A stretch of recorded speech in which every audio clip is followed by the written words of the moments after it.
kita udah nyampe di kandang 2-nya reptil kontrakan. Langsung aja ya Mas ya. Nah, yuk, Di kita kandang lanjut 2 lagi. ini ada apa aja nih Mas? Ini ada 2 pastel Normal. Pastel. Ini normal nih.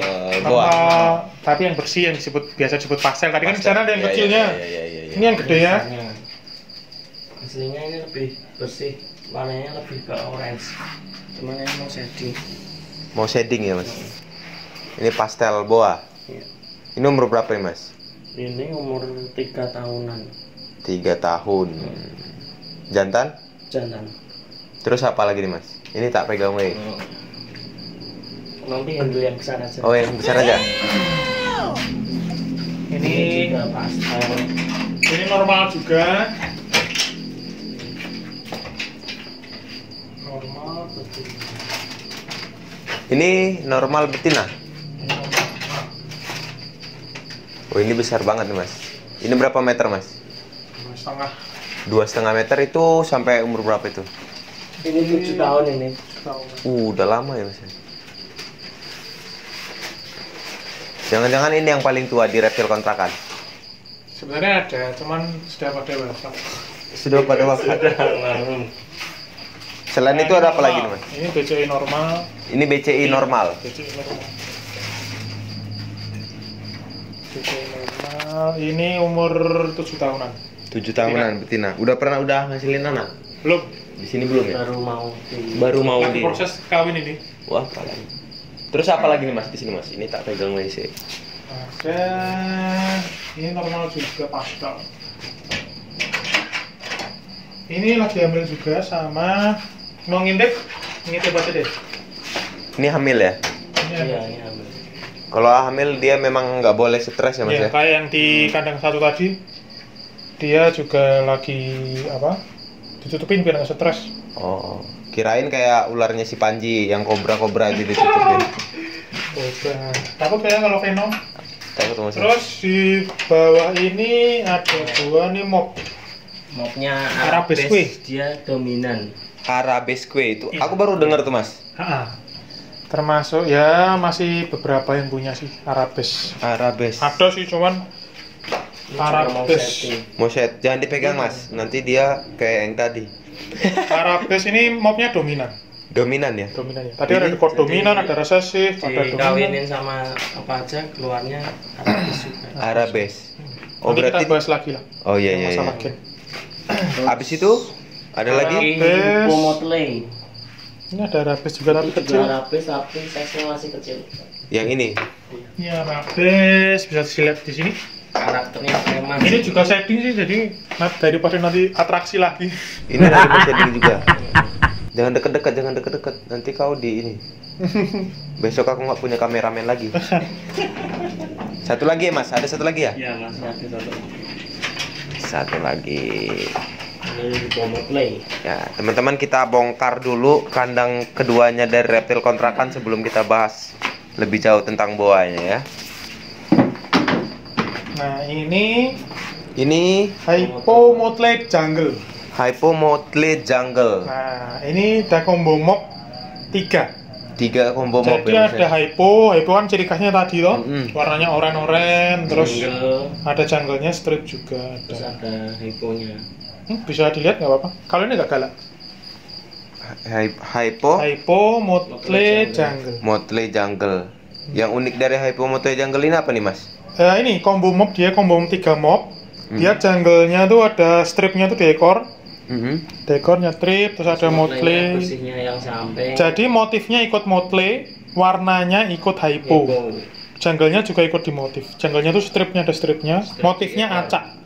Oh. Gitu. Ini motley. Saddle-nya nggak beraturan. Apanya Mas? Saddle. Saddle Saddle. tuh motif. Itu motif tengahnya ini. Kalau Oh. ini kan beraturan. Oh, Sama iya. Nah, ini yang tak bilang tadi tuh, ciri-ciri bedanya motley sama normal. Kalau di buah normal dia ada motif ini. Diamond. Motif diamond segi 5 apa segi 4 ya? Segi 4-nya tuh di Uh-huh. samping. Kalau motley itu nggak ada. Polos, Itu putih. kecenderung ada stripnya di sini. Oh iya iya iya. Ciri Oke. motley di situ. Nih kalau kita berdiri terus agak susah nih Mas. Aku mau kulik lagi tentang boa ini lebih dalam, tentang cara perawatannya, mungkin di breednya, mungkin di karakternya. Tapi kayaknya kita harus siapin tempat, kita duduk aja ya, duduk Oke. santai. Siap. Sama kopi dan gorengan mungkin. Ya, Oke. Oke teman-teman, sekarang kita mau bahas tentang ular buahnya lebih dalam ya teman-teman. Bersama Reptil Kontrakan, Mas Imam dan Mas Brian. Ini Mas, kalau untuk ke karakter ular boa sendiri itu sebenarnya ada perbedaan nggak sih Mas sama ular yang lain? Kalau kayak Reti kan banyak yang galak tuh. Kalau untuk boa sendiri itu gimana sih Mas karakternya? Kalau karakter sih sebenarnya sama sih. Kalau kayak tadi kan ada yang Cina, ada yang galak. Jadi kalau karakter sih karakternya beda-beda juga. sama. Walaupun sama jenisnya, tetap ada yang tergantung tiap apa ularnya itu sendiri sih. Oh, lebih ke ularnya sendiri yang nggak ada karakter khususnya. Nggak bisa ditebak sih. Karakter khususnya nggak ada. Kalau untuk ini nih, teman-teman mungkin ada yang mau pelihara boa, untuk cara perawatannya sendiri, mungkin di suhu, di makanan, di set kandangnya itu lebih baik itu yang gimana Mas? Kalau untuk makan buah bagusnya jangan di-push ya, atau maksudnya makan yang berlebihan jangan. Soalnya dia kalau udah muntah rawan banget buah pencernaannya. Buah kalau udah muntah itu pencernaannya maksudnya gimana nih? Berarti ada itu apa? Kayak dari tubuhnya dia sudah menolak. Oh iya. Jadi dia kan Terus kalau dia obes juga kan nggak bagus untuk tubuhnya. Idealnya kan buah itu pasti kotak. jadi buah itu nggak apa ya, jangan disamakan seperti piton. Kalau piton lagi Retik itu kan makan kayak- besar oke lah. Kayak tempat sampah lah istilahnya. Pencernaannya dia beda dengan piton. Jadi gitu. Jadi semisal kalau untuk ukurannya sih sebenarnya makannya ukurannya dari perut itu paling besar maksimal gedenya tuh 1,5 kali lingkar perut. 1,5 kali Maksimal ya? lingkar perutnya ini ya. Misal Yang kayak tengah ya. udah sebesar ini, sebesar ini kita kasih makan kelinci. Kelinci dewasa itu udah cukup buat dia. Itu udah melebarnya jadi gedenya misal ini perut ya, perut segini. Jadi nggak bisa 2 kalinya ini gedenya. Oh, 1,5. Bisa dia masuk, tapi resiko kepencernaannya nanti. Itu biasanya kalau makannya 1,5 kali lipat dari perutnya, ngasih makannya berikutnya nunggu pup hitam Iya. setelah 3 hari minimal, 3 hari sampai 7 hari lah. Pup hitam itu berarti udah benar-benar bersih ya. Selesai. Kan awal pup Putih putih dulu, Hmm. habis itu hitam. Selesai. Oh, berarti kalau misalnya dia setelah pup itu lebih baik jangan dikasih makan dulu ya. Kita Jangan. biarin 3 sampai 1 minggu Jadi, baru. 3 harian lah minimal 3 hari. Tujuannya untuk apa sih untuk ini? Dia biar istirahat pencernaannya, kan habis kerja keras. Ular kan lama nih, apalagi boa nih pencernaannya lama sekali Bener. Lebih lama daripada jenis piton. piton. Jadi biar bisa dia istirahat dulu, rest dulu dia pencernaannya 3 hari istirahat, kita kasih makan lagi minimal 3 hari. Minimal. Apalagi dia habis makan besar. Hitungannya kalau sudah 1,5 kali lingkar badan, itu hitungannya sudah makan besar ya, makan besar. Ada lagi satu lagi teknik kasih makannya, makannya kecil. Makan kecil itu maksimal segede perutnya dia, boleh lebih kecil. Itu bisa 7 sampai 10 hari sekali kasih makan. Nggak usah nunggu pup, nggak apa-apa kalau itu. Tapi syaratnya sih porsinya tidak boleh lebih kecil. besar dari perutnya. Teorinya seperti itu. Kalau rekomendasinya seperti kalau lebih kecil dari perutnya kita bisa hitung hari lah, 7 sampai 8 hari bisa, belum pup bisa. kita kasih lagi kasih gitu. nggak? Kalau untuk ininya sendiri Mas, setting kandang dan suhu dia berpengaruh besar nggak sama si boanya sendiri? Kalau setting kandang sih seperti biasa sih, Yang koran penting biasa. nggak terlalu ekstrim yang dingin banget, enggak. Yang bahaya itu dingin terus panas. Jadi misal malamnya dingin, Langsung siangnya ekstrim perubahannya. panas. Nah, perubahannya. Cuaca yang perubahannya Cuaca. ekstrim. Nah, tapi kalau untuk normalnya nih bisa di berapa Celcius nih dia nih? Suhunya ini sekitar normalnya sih 27, maksimal sampai 34 itu udah panas. 34 27 ke 34 lah baru dia enak lah ya. Enak lah 27 34. Kalau di Salatiga Makanya nih kadang nambahin lampu kalau pas cuaca dingin banget buat itu kalau misalnya se-ekstrim. netralisir. Dan satu lagi boa settingnya yang penting dapat ada tempat minum. Tempat minumnya yang bisa buat dia berendam. Bagusnya seperti itu. Oh, disesuaikan sama panjangnya dia ya. Kayak buah-buah tadi kan banyak yang berendam tuh. Nah, kalau di tempat kita ini banyak buah yang sering berendam. Jadi bagusnya tempat minumnya jangan yang kecil, jangan yang ngirit-ngirit gitu. Baskom aja gede. Jadi dia bisa buat minum, bisa buat berendam juga bisa. Ngilangin kutu juga. Ngilangin kutu juga kan bisa berendam gitu. Nah, itu memang karakter dia yang sering berendam apa memang gara-gara yang di reptil kontrakan itu di salah tiga dia? Atau dia, memang karakter asli dia tuh emang suka berendam tuh, Mas? Aslinya dia berendam tuh menyesuaikan suhu tubuhnya dia sendiri. Jadi dia bisa. Jadi ketika yang di luar minumnya itu cuacanya panas, dia masuk ke airnya itu. Oh iya.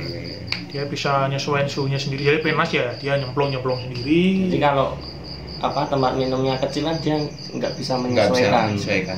Nah, kalau untuk ukuran kandang nih, idealnya berapa nih sama perbandingannya sama ukuran badan dia? Kalau untuk breeding ukuran ideal 1,5 meter. 1,5 meter. Oh, bukan perbandingan sama panjang dia ya? Sebenarnya ada sih, ada hitungannya, cuman iya. Kalau semisal pakai hitungnya ini ya, ular 2,5 meter. Kalau misalnya ular 2,5 meter itu bagusnya kandangnya maksimal 1,5. 1,5 meter terus gini. Ya, 1,5 meter. 1,5 meter kesananya 50, tingginya nggak usah tinggi-tinggi, 40 cm bisa.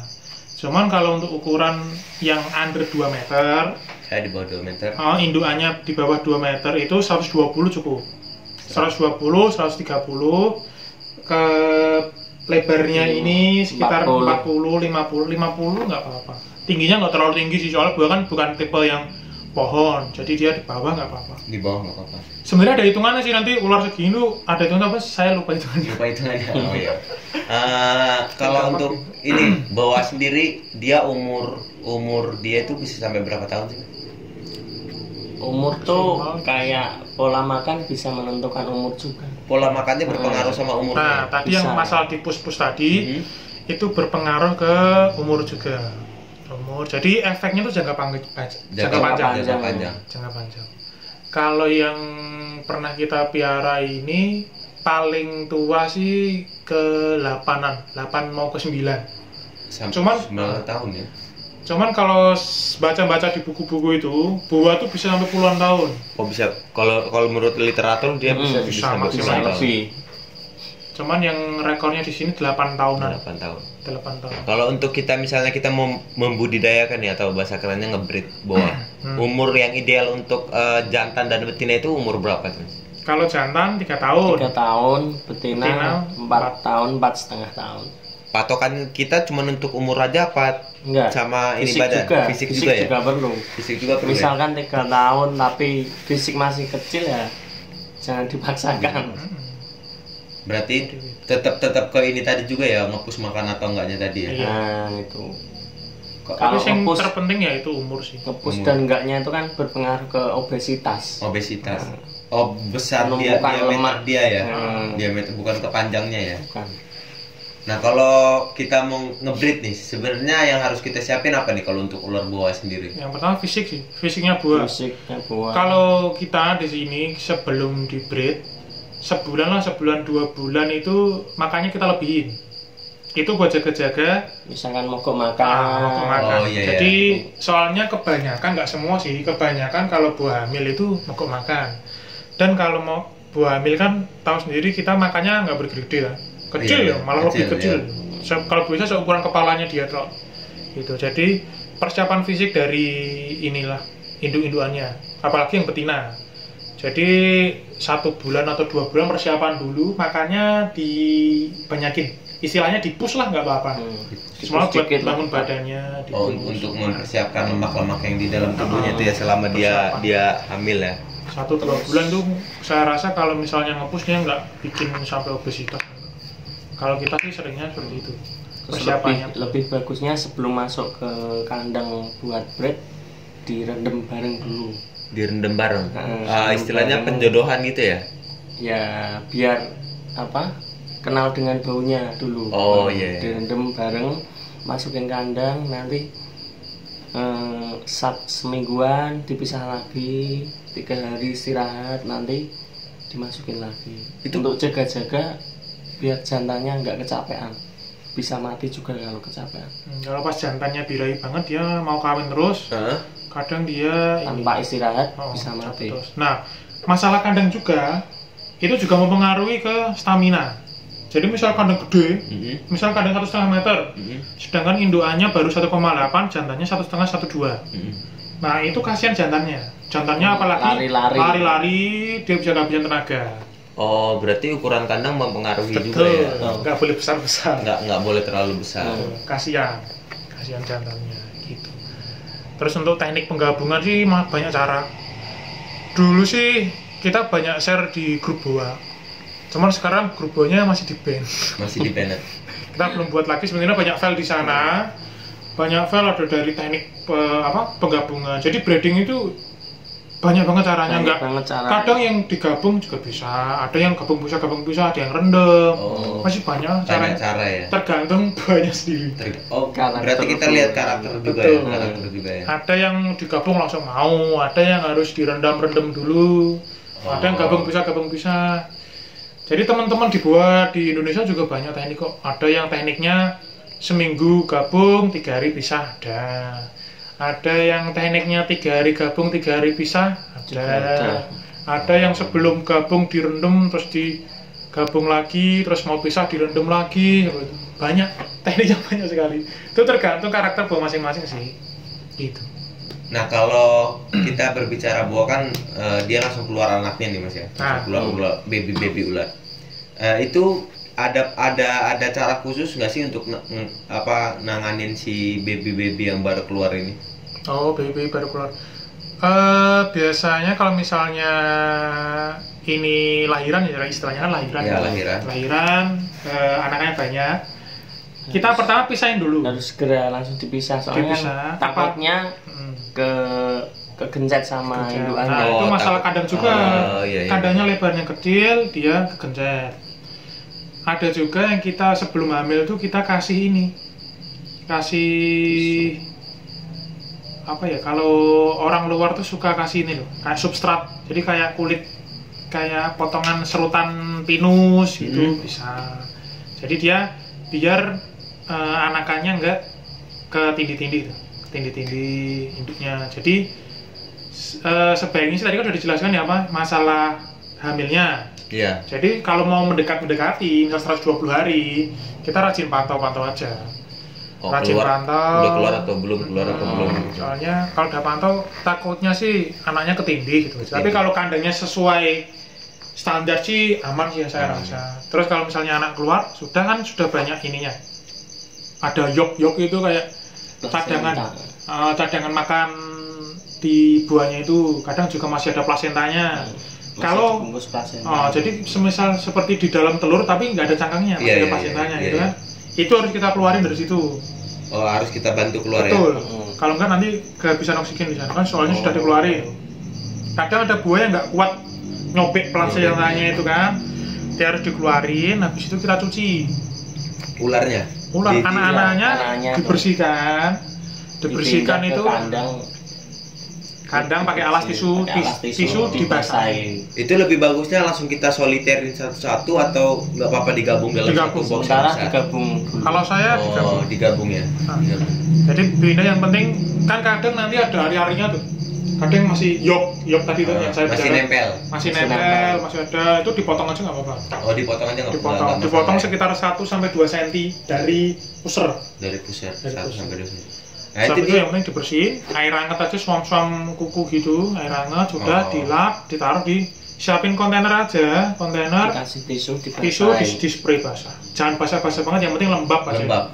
Oh, itu untuk apa tuh Mas? Kan dia ular baru lahir itu dia kan masih terbungkus plasentanya itu. Kayak plasentanya itu. Iya, masih ada lendir lah. Nah, kalau misalnya dia nggak lembab kandangnya, dia jadi keriput. Oh iya. Jadi kita nyesuaiin karena tadi udah kita bersihin tadi ya. Jadi kan dia seperti dia di plasenta kan basah.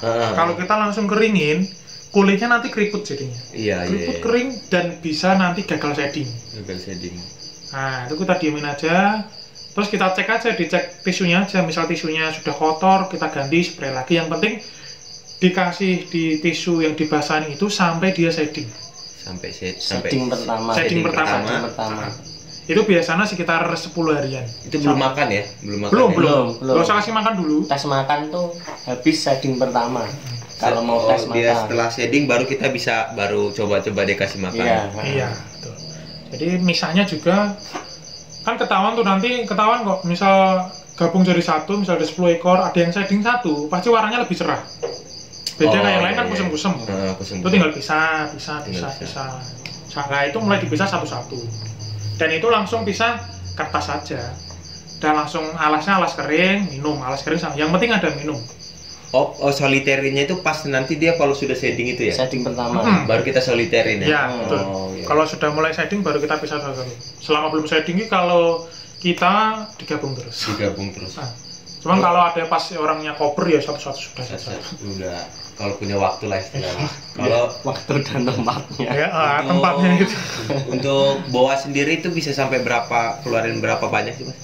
Tergantung besar kecilnya indukannya, terus dia udah proven, udah pernah hamil atau belum, atau masih indukan baru. Kalau indukan baru biasanya berapa? Belasan bisa. Pernah keluar 32 ya? Ya, 32. Indukannya sebesar ini, kecil sedikit tapi. Kecil sedikit. Cuman gedenya segini. Oh, besarnya ini. Panjangnya panjang ini, tapi ini 2,5 itu panjangnya kira-kira 2 meteran lah. Keluar 30. Sempat 30. Hypo. Juga. Kebanyakan sih semisal kalau gedenya segini, kalau dia bagus bisa keluar 30 bisa. Bisa sampai 30 ekor ya. 30. Kalau menurut pengalaman sih ya, kalau misalnya lebih nggak tahu ya. Nah, ini Mas, reptil kontrakan ini kan hobi. Hobi tapi ngebreed juga. Iya. Berarti ada ular-ular yang harus disalurkan ke teman-teman juga ya. Dalam artian kita diadop lah, tapi ada uang ini. Itu di sini juga kayak gitu enggak?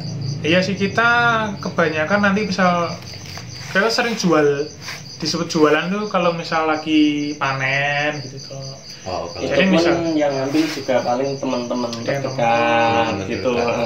Maksudnya enggak yang langsung ke pasar pasar internasional. Tapi kalau misalnya teman-teman yang nonton nih, gara-gara dengerin tadi lihat-lihat koleksi dari reptil kontrakan dan dengerin cara-cara ngerawat boa, mereka tertarik nih mau kepoin tentang boa, atau bahkan mungkin besok pas ada lahiran mereka pengen, bisa hubungin di mana? Boleh, kita boleh sharing-sharing aja ya. Kita sharing-sharing sih. Kita ada Facebook sama Instagram. Facebooknya namanya Brian Imam Reptil Kontrakan. Brian Imam Reptil Kontrakan. Kalau Instagramnya Reptil Kontrakan. Ini teman-teman, ini Instagram, ini Facebooknya. Jadi teman-teman kalau nggak harus mau beli juga ya, bisa sharing-sharing juga, sharing cara perawatan, cara breed. Nggak apa-apa kan nggak apa-apa. Kita senang, malah senang ya. Nah, ini the real of hobbies, teman-teman. Nah, jadi mungkin itu aja, Mas Imam, Mas Brian, Reptil Kontrakan. Terima kasih udah mau sharing sama kita tentang boanya. Banyak banget tadi ilmu yang bisa kita dapetin ya. Mulai dari cara perawatan, jenis-jenis boa, cara ngebreed, cara perawatan anakan yang baru lahir. Semoga Reptil Kontrakan kedepannya makin jaya, makin banyak koleksinya. Ya, makin banyak ilmu yang bisa disebarkan ke teman-teman, terutama di Indonesia tentang ular boa dan reptil ya. Iya. Terkhusus ular boa. Nah, terima kasih teman-teman yang udah menonton. Jangan lupa untuk like, komen, share video ini biar banyak yang tahu tentang ular, reptil, terutama tentang ular boa, dan subscribe channel gua. Bye bye.